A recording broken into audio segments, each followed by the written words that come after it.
In a statement, the U.S. alleged at least 60 kg of gold valued at millions of US dollars were smuggled from eastern DR Congo to Gasabo Gold in early 2026.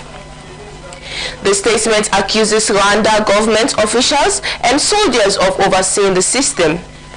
Last year, Gasabo refinery was sanctioned by the European Union for exploiting the armed conflict in DR Congo.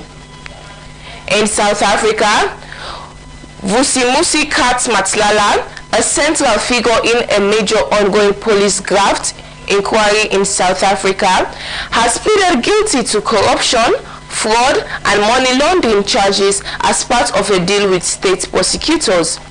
He was accused of bribing top police officials to win a 360 million rand, which is $22 million or 16.5 million euros, tendered for his health company Medicare 24 in 2024.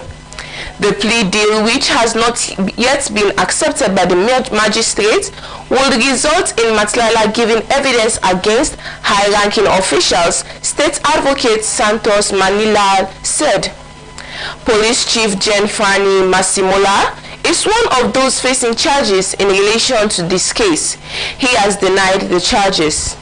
Manila told the court in the capital, Pretoria, that it had taken almost 2 months of negotiations to put the deal together. If accepted, it will result in Matlala, 49 years old, serving 8 years in prison.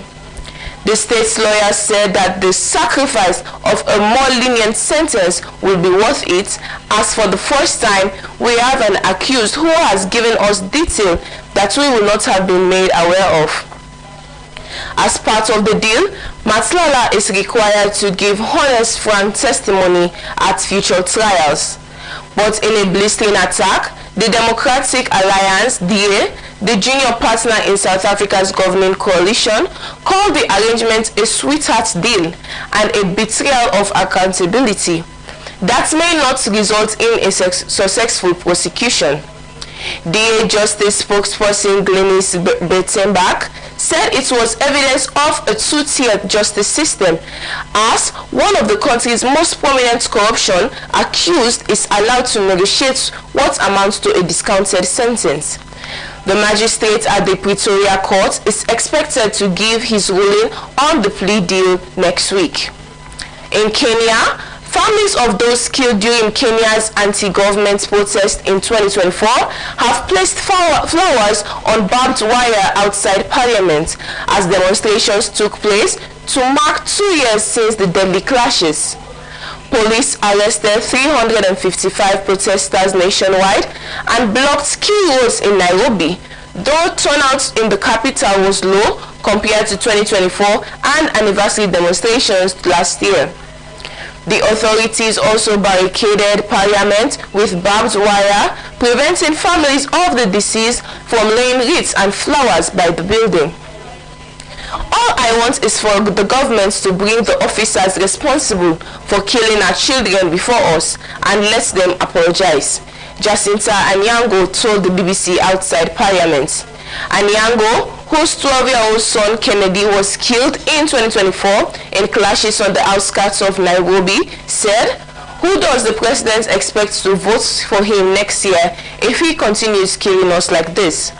Some had called for nationwide protests to demand justice for more than 80 people who were killed and dozens more injured during the youth-led demonstrations. The 2024 protest was sparked by anger over controversial tax proposals. In Ivory Coast reached the knockout stages for the first time in World Cup history, thanks to Nicolas Pepe, doubled as they eliminated Minos Curacao. The Ivorians needed just a point to reach the round of 32, having exited at the group stage in their 3 previous World Cup appearances.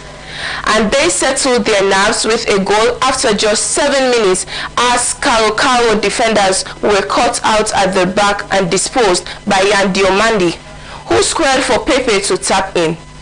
Then in the 65th minute, former Arsenal forward Pepe, who was left out of the Ivory Coast squad for the Africa Cup of Nations area this year, got his second as he slotted a left-footed strike into the top corner past Curacao keeper Eloy Room. It means Ivory Coast finished second in Group E with 6 points, winning 2 matches at a World Cup for the first time. My message to fans will be to enjoy this historic qualification, celebrate it, Ivory Coast manager Emas Faye told his post-match media conference. Once we are done celebrating, please continue sending us positive vibes so we can go as far as we can in this tournament. I am very happy with this result. Not everything was perfect, but not conceding is good for our morale. Now as group has 2 backs in this victory, it is easy to recuperate after a victory. That's all we have time for on this edition of News Around Africa, and I'm Esther Wilson.